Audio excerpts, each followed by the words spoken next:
Muy bien, hoy vamos a continuar con nuestra serie en el principio. Empezamos, ¿verdad?, hablando desde Génesis 1, la creación del mundo. Y ahora ya estamos, las últimas 2 semanas, hemos estado hablando de un cierto individuo conocido como Abraham. ¿Okay? Y vemos primero que es justificado por la fe. Y quiero aclarar este punto bien, porque no quiero que haya ninguna confusión con la semana pasada. Nuestra salvación es obra de Jesucristo. Y es fe en Jesucristo y en esa obra que somos salvos. No somos salvos por obras. No hay nada que tú y yo hacemos para obtener la salvación. Lo único que tú y yo hacemos es confiar y creer en la obra de Jesucristo y lo que Él hizo en la cruz. Entonces nuestra salvación es por fe en Jesucristo. Pero luego la semana pasada hablamos de cómo ahora Abraham llegó a ser amigo de Dios. Y esos son 2 cosas diferentes. Nuestra salvación es por obra de Jesucristo. Pero mi caminar en amistad y en intimidad con Dios ahora sí depende de nosotros. Yo tengo que hacer cosas. Yo tengo que obrar. Vimos a Abraham, ¿verdad? Se humilló ante Dios, obedeció sus mandamientos, fue flexible a la agenda de Dios, sirvió a Dios, fue generoso con Dios. La intimidad y la relación que tú y yo vamos a tener con Dios sí depende de nosotros. La salvación es en Jesucristo. Pero si yo quiero tener una relación íntima con Dios, yo tengo que buscar esa relación. Yo tengo que esforzarme en mi vida. ¿Sí me entienden? Son 2 cosas muy diferentes. ¿Okay? Ahora, hoy vamos a hablar de algo que muchas veces no nos gusta hablar. Y vamos a hablar del juicio de Dios. Y tenemos que entender que el juicio de Dios es una realidad en la Biblia. Hay muchos que quieren partir el Antiguo Testamento y el Nuevo Testamento y rechazar el Dios del Antiguo Testamento, pero así aceptar el Dios del Nuevo Testamento. Es el mismo Dios. No lo podemos partir en 2. Dios no es esquizofrénico. Y Jesús en el Nuevo Testamento habla del juicio de Dios, habla de el infierno que vamos a enfrentar si no hemos puesto nuestra fe en Jesucristo. Entonces hoy Dios sí habla mucho de su amor. Más de 360 veces aquí nos habla de su amor, y casi 150 veces nos habla de su gracia, y casi 300 veces nos habla de su misericordia. Pero también más de 500 veces nos habla de su juicio. Los 2 están ligados, porque vamos a ver que Dios siempre extiende su misericordia antes de extender su juicio.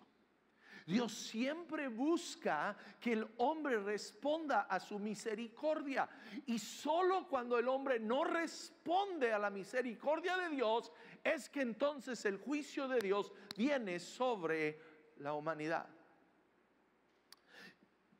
Terminamos la semana pasada a medios del capítulo 18, donde Jesús y 2 ángeles van y visitan a Abraham. Y Dios le promete a Abraham que él y Sara serán padres dentro de 1 año. Y Dios entonces se levanta, está por irse Jesús y los 2 ángeles. Cuando vemos aquí, dice, Abraham los acompañó para despedirlos. Pero el Señor estaba pensando, es Jesús, dice, le ocultaré a Abraham lo que estoy por hacer. ¿Ves? Algo que necesitamos entender cuando tú y yo formamos esta amistad con Dios es que Dios revela sus secretos a sus amigos. ¿Ves? Dios se revela a aquellos que buscan ser amigos de Dios. Dios no se revela a cualquiera. Y yo conozco gente sumamente inteligente, mucho más inteligente que yo, catedráticos universitarios y todos, que leen esta Biblia y no la entienden. ¿Por qué? Porque no son amigos de Dios. Serán muy inteligentes, pero no han buscado una relación y una intimidad con Dios. Y tú puedes ser una persona que ni siquiera ha estudiado hasta el 6º grado y abre esta palabra de Dios y lo conoce, y le son revelados secretos. ¿Por qué? Porque ha buscado una relación y una amistad con Dios. Dios se revela a sus amigos. Entonces, si tú lees esta palabra de Dios y dices, no le entiendo, tal vez no es un asunto de inteligencia, es un asunto de buscar una intimidad con Dios y una amistad con Dios, con Él, porque Él se va a revelar a los que son sus amigos. Ahora, ¿qué es lo que Él empieza a decirle? Dice, está hablando de Abraham, dice, ¿por qué es que le va a revelar sus secretos? Dice, yo lo he elegido para que instruya a sus ¿qué? Hijos y a su familia, a fin de que se mantengan en el camino del Señor y pongan en práctica lo que es justo y recto. Así el Señor cumplirá lo que le ha prometido. Escúchame, Dios está diciendo, Abraham, yo te puedo bendecir a ti. ¿Por qué? Porque su fe la demuestra en su hogar. Está diciendo, Abraham lo he escogido, la bendición que he hablado sobre él, ¿se acuerdan? Le dijo que él iba, su descendencia sería como las estrellas del cielo, como la arena del mar. Dios va a bendecirlo en lo económico, en descendencia. Y Dios está diciendo, voy a hacerlo, voy a cumplir mi palabra. ¿Por qué? Porque Abraham, su fe no es algo solo externo, es algo que él comparte en la vida cotidiana con sus hijos. Papá, mamá, escúchame, nuestra fe tiene que ser visible en nuestra casa. Nuestra fe no puede ser nomás de domingos en la mañana y el resto de la semana vivo como el diablo. Tenemos que en el hogar, en la casa, enseñar a nuestros hijos a amar a Dios y a caminar en los caminos de Dios. Y tenemos que entender la influencia que Dios nos da sobre nuestra familia. Tristemente pensamos que la escuela, y en vez de la iglesia, va a tener más influencia que nosotros. ¿Sabes que nuestros hijos solo pasan el 16% de su vida en la escuela? El 16%. Y solo pasan el 1% de su vida en la iglesia. Y luego nos quejamos, ay, pues ¿qué les enseñan ahí en la iglesia? Que mi hijo es un vagote de primera. Pues escúchame, pasa el 83% de su vida contigo, papá y mamá. Ustedes, nosotros, yo tengo que ser la mayor influencia en la vida de mis hijos. ¿Cómo es que un maestro en la escuela, sea en prepa o high school o en la universidad, que solo los tiene tal vez 1 hora por día, por solo 5 días a la semana, si mucho, es todo lo que los tiene, puede tener más influencia sobre sus vidas que tú y yo, que los tenemos todos los días de la semana? Papá, tú y yo tenemos que sembrar nuestra fe en la vida de nuestros hijos. ¿Cómo es que nuestros hijos, porque van y un maestro les dice que Dios no existe, de repente llegan y nos dicen, papá, Dios no existe? Pues, ¿y dónde está la influencia que tú y yo le hemos dado de una fe genuina, real, en un Dios que existe y que hace milagros? Tú y yo, papá y mamá, tenemos que ser esa influencia. Tenemos que ser esa influencia sobre la vida de nuestros hijos. Y es lo que Dios ve en Abraham. Es lo que Dios dice, yo voy a bendecirlo porque veo que su fe no es solo algo que vive externamente, es algo que en su casa lo practica con su esposa, con sus hijos. Nuestra fe la tenemos que vivir en casa. La tenemos que vivir en casa. Entonces dice, el Señor le dijo a Abraham, empieza a decirle lo que está por suceder. Dice, el clamor contra Sodoma y Gomorra resulta ya insoportable y su pecado es gravísimo. Es cuando Dios nos revela a ti y a mí sus secretos, es para que tú y yo actuemos. ¿Ves? Dios no sufre de chismitis, ¿ok? Dios no es un chismoso. Él no está buscando a quién le platico, a quién le platico, a quién le digo. No, escúchame, Dios viene a decirte a ti y a mí lo que Él está por hacer, porque quiere que tú y yo actuemos. Cuando Dios le dice a Noé que está por destruir a la tierra con un diluvio, ¿qué quería? Que Noé se pusiera a hacer un arca para salvar a la tierra. Cuando Dios viene con Abraham para hablarle de lo que va a suceder en Sodoma y Gomorra, no es nomás para darle el chisme, es para que Abraham empiece a interceder. Y cuando tú y yo, leyendo esta palabra de Dios o escuchando un mensaje, nos es revelado, ¿verdad?, que Dios trae juicio sobre el pecado de la humanidad. No es más para que tú y yo digamos, ok, está bien. No, no, es para que intercedamos. Es para que tú y yo actuemos. Y vemos aquí a Abraham que empieza a actuar. Se acerca él al Señor y le dice al Señor, le dice, ¿de veras vas a exterminar al justo junto con el malvado? Quizás haya 50 justos en la ciudad. ¿Vas a exterminar a todos y no perdonarás a ese lugar por amor a los 50 justos que allí hay? ¿Ves? Abraham empieza a interceder con Dios. Él apela a la justicia de Dios y dice, Dios, si tú eres un Dios justo, ¿cómo es que vas a destruir a esta ciudad habiendo 50 justos dentro de ella? Y es lo que Dios quiere hacer en cada uno de nuestras vidas.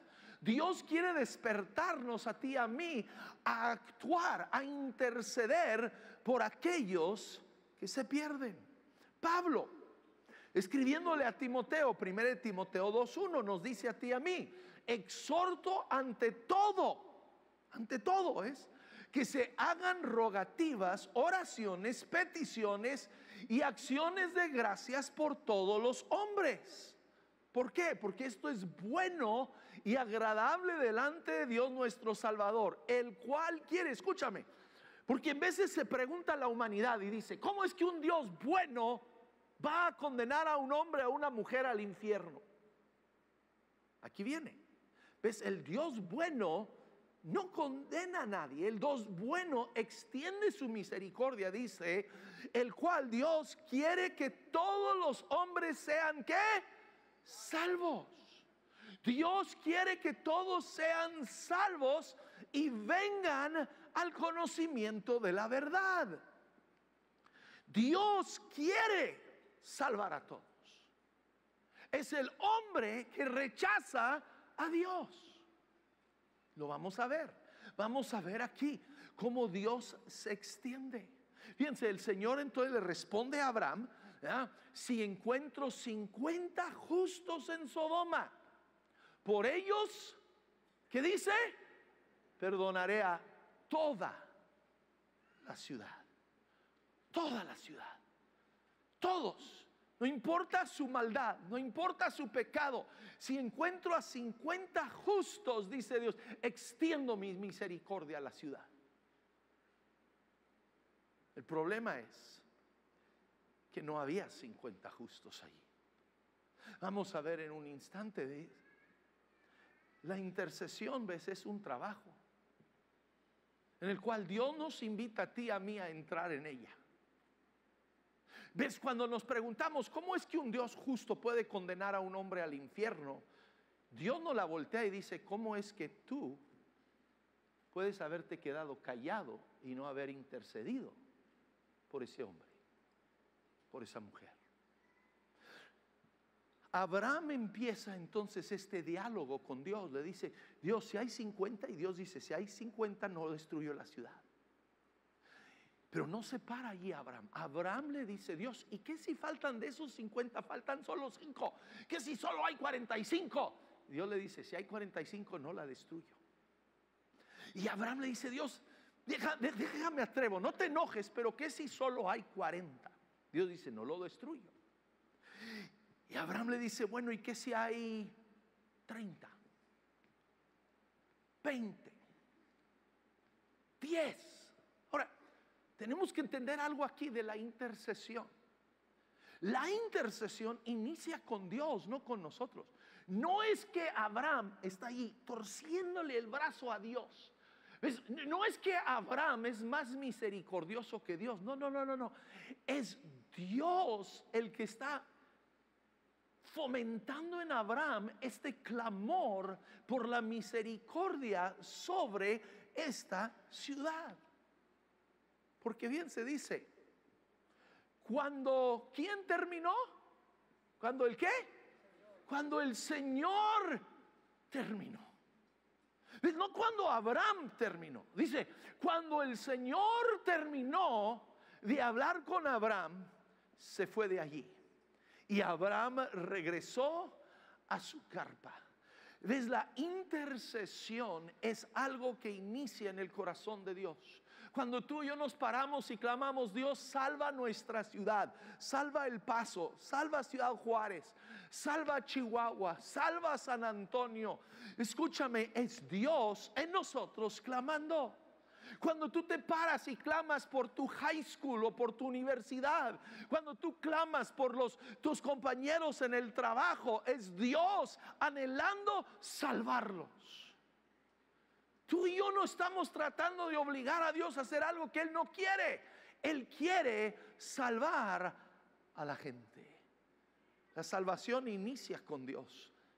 Inicia con Dios, pero escúchame, Él quiere que tú y yo participemos. ¿Ves? Dios buscó a Abraham para interceder por Sodoma y Gomorra. Dios buscó a un Jonás aún para ir y predicarle a Nínive. Dios buscó un Noé que construyera un arca para salvar a la humanidad. Y Él te busca a ti y a mí. Pablo en Romanos dice, porque todo aquel que invocare el nombre del Señor será salvo. Pero luego nos hace unas preguntas. ¿Cómo van a invocar a aquel en el cual no han creído? ¿Y cómo creerán si no han oído? ¿Y cómo oirán si no hay quien les predique? Quien les hable. Pues Dios nos invita el día de hoy, a ti, a mí, a participar en la salvación de la humanidad. Nos invita a ti y a mí a pararnos delante de Dios, a clamar por El Paso, por Ciudad Juárez, por Chihuahua, por San Antonio.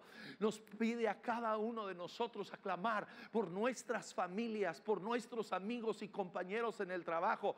Él a ti y a mí nos está invitando diciendo, ¿quieres que sea detenido mi juicio sobre ellos, mi ira sobre ellos? ¡Clama! Tú y yo como Abraham tenemos que responder. Ahora, aquí en medio de esta historia encontramos ahora a Lot. Abraham es este amigo de Dios, que busca a Dios, que sigue a Dios, que responde a Dios. Y encontramos a su sobrino Lot, que tristemente en vez de ser llamado amigo de Dios, es un amigo del mundo. Y tú y yo el día de hoy, ¿cuál somos? ¿Somos Lot? Pues Lot va a terminar en el cielo. Hebreo nos habla del justo Lot. Entonces, Lot lo vamos a encontrar en el cielo. Pero Lot no es la vida que yo quiero tener. No es la vida cristiana que tú quieres tener. No, termina siendo amigo del mundo. Dice, y caída la tarde, cuando los dos ángeles llegaron a Sodoma, Lot estaba sentado a la entrada de la ciudad. Pero Lot no solo ya vivía en Sodoma. Lot era de los líderes de Sodoma. Los líderes de la ciudad salían y se sentaban a la entrada de la ciudad y allí atendían los asuntos de los ciudadanos de la ciudad. Iban allí a apelar, hey, mi vecino me hizo esto, aquello me está robando. Y ahora Lot, escúchame, es uno de los líderes de Sodoma. Ahora, ¿cómo es que llega allí? ¿Cómo llegamos a ser amigos del mundo? Primero, escúchame, él decidió apartarse de su tío Abraham. ¿Te puedo hacer una pregunta honesta? ¿Podemos ser honestos hoy, familia Vino Nuevo? ¿Quiénes son tus amigos? ¿Quiénes son tus amigos? ¿Tus amigos son amigos del mundo o son amigos de Dios? Porque tenemos un muy buen dicho mexicano, dime con quién andas y te diré quién eres. Y si tus amigos son amigos del mundo, tú también vas a ser un amigo del mundo. ¿Quiénes son tus amigos? Tú los escoges. No me digas, es que estos sí me saludan y aquellos allí en vino, no, nadie me saluda. No, tú y yo escogemos nuestros amigos. Segundo, pues Lot ve a Sodoma y le parece a Egipto y le encanta. Le recuerda su vieja vida. Sí, él quiere ser parte de eso. Recuerda las viejas fiestas y las pachangas. Quiere revivir esa vieja vida. Luego tercero se fue acercando a Sodoma, hasta que termina dentro de Sodoma. ¿Tú dónde estás viviendo el día de hoy? ¿De dónde somos? No, hace un contraste aquí Dios entre Abraham y Lot. Lot tiene una casa, nos habla de algo sólido, permanente dentro de Sodoma. Él es de Sodoma, mientras que Abraham, escúchame, nos dice el autor de Hebreos, dice: por la fe habitó como extranjero en la tierra, morando en tiendas. ¿Por qué? Porque es que esperaba la ciudad que tiene fundamentos, cuyo arquitecto y constructor es Dios. No me malentiendan. No es que Dios nos llama a ti y a mí a vivir en carpas y no comprar casa. Compra casa, vive en una casa. Pero que los afanes de nuestra vida no sean este mundo. Este mundo es temporal. Escúchame, este mundo es un capítulo corto en tu vida. Hay una eternidad por delante. Y tú y yo no podemos vivir enamorados de este pedacito, de este capítulo en nuestra vida, cuando hay una eternidad por delante. Nuestros ojos tienen que estar puestos en la eternidad, en el autor y consumador de nuestra fe. Eso es lo que me atrae, eso es lo que me llama, no este mundo.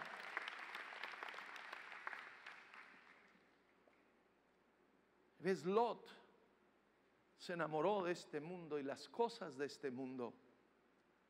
Tú y yo, ¿de dónde somos? El problema es cuando tú y yo nos enamoramos del mundo y vivimos en el mundo empieza a meterse a nosotros. Ay, el mundo se le metió a Lot, a su esposa, a sus hijos. Dice, llamaron a Lot los ángeles y le dijeron, estos son los hombres de Sodoma, para que vean el tipo de ciudad en la que vivía y con quién se asociaba. Dice, ¿dónde están los hombres que vinieron a pasar la noche en tu casa? Están hablando de los ángeles. Échalos afuera, queremos ¿qué? Acostarnos con ellos. Querían violarlos. Los hombres de la ciudad querían tener relaciones sexuales con los ángeles que habían llegado. Y Lot salió a la puerta y cerrando detrás de sí les dijo, por favor, amigos míos, no cometan tal ¿qué?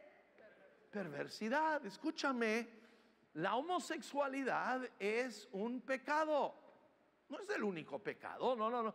Los homosexuales hoy en día no les puedes decir nada porque eso políticamente no. Miren, la homosexualidad es pecado, el adulterio es pecado, el robo es pecado, la mentira es pecado.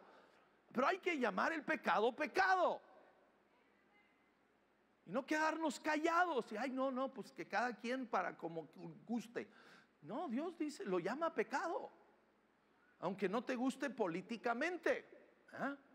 Y luego fíjense qué tanto lo ha impactado a Lot. Dice, tengo 2 hijas que todavía son vírgenes, voy a traérselas para que hagan con ellas lo que se les plazca. Oigan, ¿ya ven cuánto el Sodoma se le había metido a Lot? Está dispuesto a dejar a estos hombres perversos que quieren violar a estos ángeles. Está dispuesto a dejarlos violar a sus hijas.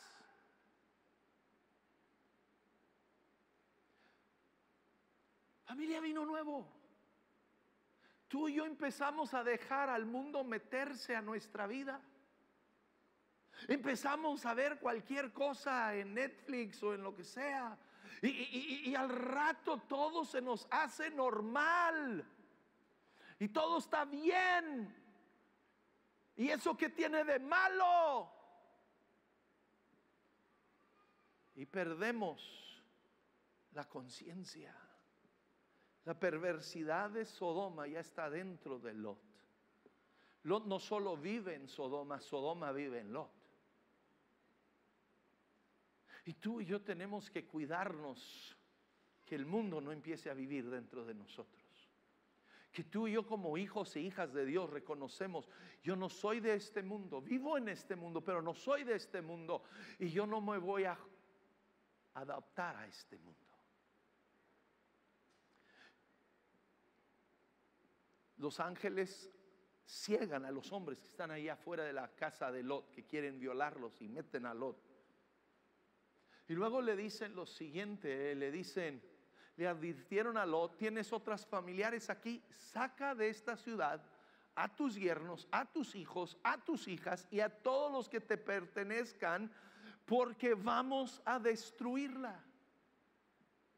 Vean aquí la misericordia de Dios.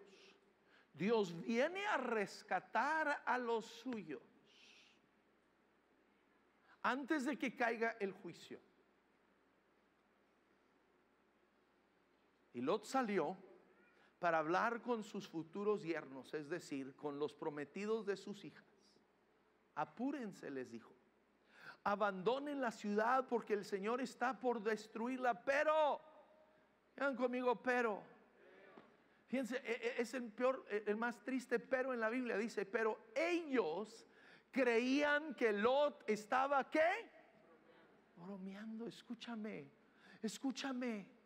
Lot ya estaba identificado con el mundo. Cuando de repente Lot les quiere hablar de Dios, se sueltan riendo. Dicen, ¿qué le pasa al suegro? ¿Está borracho o qué? ¿De cuál fumó? ¿Por qué? Porque la vida de Lot era una vida entregada al pecado. Era una vida que no reflejaba a Dios. Y de repente de su boca salen estas palabras que no concuerdan con la vida que está viviendo. Y me pregunto, ¿lo que sale de nuestras bocas concuerda con lo que vivimos en el trabajo?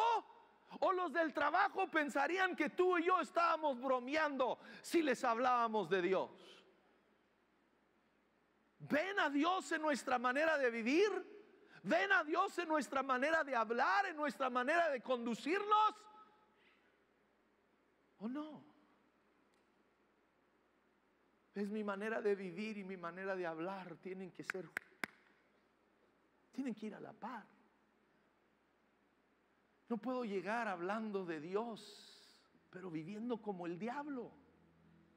Nuestras vidas tienen que ir alineadas, lo que hablamos con lo que tú y yo vivimos. Y luego dice, y Lot titubeaba. Dios está diciendo, le voy a destruir la ciudad, sal por favor. Y titubeaba. Pero de nuevo dice, el Señor les tuvo compasión. Dios los saca arrastrando casi. Pero escúcheme, lo termina perdiendo su familia. Pues si tú y yo decidimos vivir en Sodoma, ser de Sodoma, compartir del pecado de Sodoma, posiblemente tú y yo nos salvemos nuestro pellejo, pero ¿qué de nuestra familia? La esposa de Lot, cuando están huyendo, Dios les dijo, no volteen para atrás, huyan, la ciudad va a ser destruida.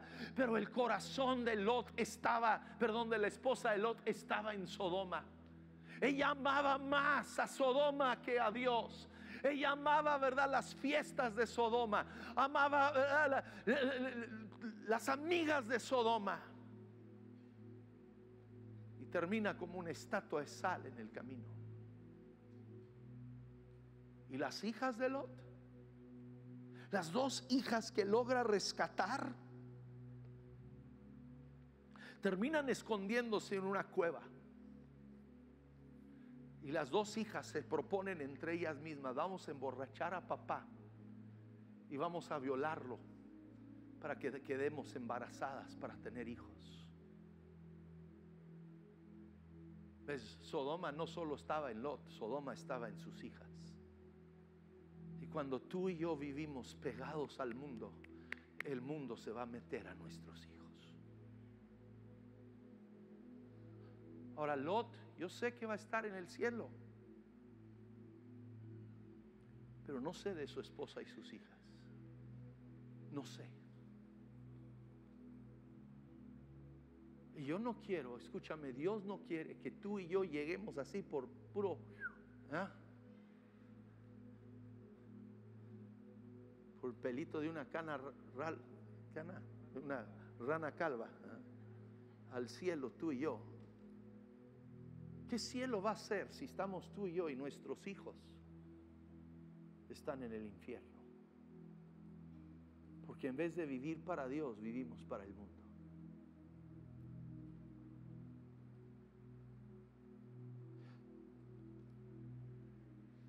Ahora yo quiero que vean la intercesión de Abraham. Mueve la mano de Dios. Ves, Abraham al día siguiente, él sale de su carpa y lo único que ve saliendo del valle donde estaba Sodoma y Gomorra es un humo espantoso subiendo. Pero fíjense lo que dice la Biblia. Ups, me fui de más. Así arrasó Dios a las ciudades de la llanura. Pero, y este es un buen pero Dios se acordó de Abraham y sacó ¿a quién? A Lot. Tu oración y mi oración, nuestra intercesión tiene poder. La Biblia no nos dice si Abraham y Lot volvieron a verse. Posiblemente Abraham nunca supo que Dios había salvado a Lot. Pero su clamor, pudiéramos haber dicho, en vano clamó con Dios. En vano le pidió si había 50, 45, 40, 30, 20, 10. En vano, no, escúchame, no fue en vano, que porque Dios se acordó de esa conversación con Abraham, ese clamor de Abraham, y por que Abraham suplicó a Dios, Él salvó a Lot. Y Dios quiere hacer lo mismo en tu vida y mi vida.